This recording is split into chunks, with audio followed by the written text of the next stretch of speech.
ಕೃಷ್ಣ ಅವರ ಪಾರ್ಥಿವ ಶರೀರ ಕೆಲವೇ ಕ್ಷಣಗಳಲ್ಲಿ ಸೋಮನಹಳ್ಳಿ ತಲುಪಿದ್ದು. ಈಗಾಗಲೇ ಸಾಕಷ್ಟು ಅಂತಿಮ ಸಿದ್ಧತೆಗಳನ್ನ ಮಾಡ್ಕೊಳ್ಳಲಾಗಿದೆ. ಈ ಬಗ್ಗೆ ಮಾತನಾಡಲಿಕ್ಕೆ ಅವರ ಸಹೋದರ ಮಗನಾದ ಗುರುಚರಣ್ ಅವರ ಜೊತೆಗೆ ಮಾತನಾಡಿಸ್ತೀನಿ. ಸರ್, ಯಾವ ರೀತಿ ಅಂತಿಮ ಸಿದ್ಧತೆಗಳಾಗಿದೆ, ಏನೆಲ್ಲ ಮಾಡ್ಕೊಂಡಿದ್ದೀವಿ? ನೋಡ್ತಾ ಇದ್ದೀರಲ್ಲ ಯಾವ ರೀತಿ ಸಿದ್ಧತೆಗಳಾಯ್ತದೆ. ನನ್ನ DK ಅವರು ಉಪಮುಖ್ಯಮಂತ್ರಿಗಳು ಬಂದು ಹೇಳ್ಬಿಟ್ಟು ಹೋಗಿದ್ದಾರೆ. ಅದೇ ರೀತಿ ನಡೀತದೆ. ನಮ್ಮ ಏನು ಒಕ್ಕಲಿಗ ಸಮುದಾಯದ ಯಾವುದು ವಿಧಿವಿಧಾನಗಳಿದೆ ಅದೇ ರೀತಿ ಅಂತ್ಯ ಸಂಸ್ಕಾರ ನಡೀತದೆ.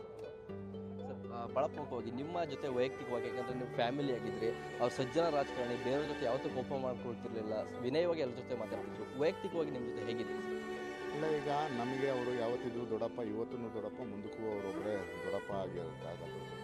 ನಮ್ಮ ಒಡನಾಟ ಯಾವ ಥರ ಆಯಿತು ಅಂದರೆ ತಂದೆ ಮಗನ ಒಡನಾಟ ಇತ್ತು. ನಾವುಗಳು ಕೂಡ ಅವರು ಏನು ಅಂತಂದ್ರೆ ನನ್ನ ರಾಜಕಾರಣಕ್ಕೆ ತಂದಿದ್ದೇ ಅವರು.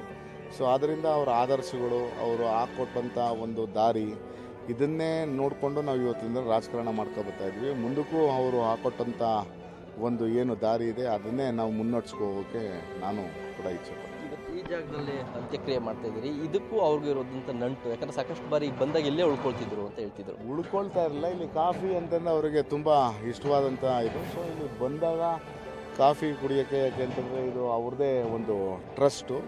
ಆದ್ದರಿಂದ ಇಲ್ಲಿಗೆ ಬಂದಾಗೆಲ್ಲ ಇಲ್ಲಿ ರೆಸ್ಟ್ ರೂಮ್ಗಾಗಲಿ ಬೇರೆ ಒಂದಕ್ಕಾಗಲಿ ಇಲ್ಲಿ ಕೂತ್ಕೊಂಡು ಬೇರೆಯವ್ರಿಗೆ ಎಲ್ಲರೂ ಮಾತಾಡಲಿಕ್ಕೆ ಅವ್ರು ಇಲ್ಲಿ ಬರ್ತಾಯಿದ್ರು. ಸಾಕಷ್ಟು ಕಷ್ಟದ ಸಮಯದಲ್ಲೂ ಕೂಡ ರಾಜ್ಯವನ್ನು ಮುನ್ನಡೆಸಿದಂಥವ್ರು ಅವರು.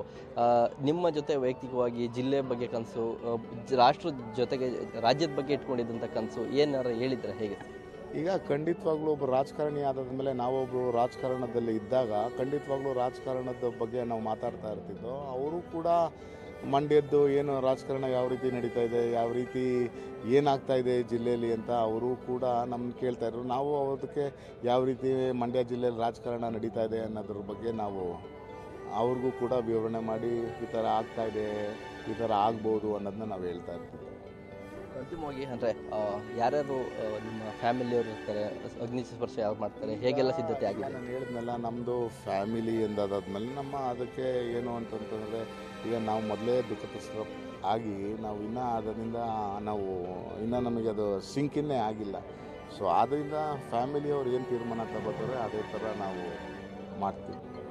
ಅದರಲ್ಲಿ ಯಾವುದು ಏನೋ ಗೊಂದಲ ಹಂಗೆ ಹಿಂಗೆ ಯಾಕೆಂತಂದರೆ ಈಗ ಎಲ್ಲರಿಗೂ ಅದನ್ನೇ ಏನು ಅಂತಂದರೆ ಈಗ ಅವ್ರಿಗೂ ಮೊಮ್ಮಕ್ಕಳುಗಳಿದ್ದಾರೆ. ಸೊ ಹಂಗಾಗಿ ಎಲ್ಲರೂ ಒಟ್ಟಿಗೆ ಸೇರ್ಕೊಂಡು ಮಾಡುವಂಥ ಕೆಲಸವನ್ನು ನಾವು ಮಾಡ್ತೀವಿ.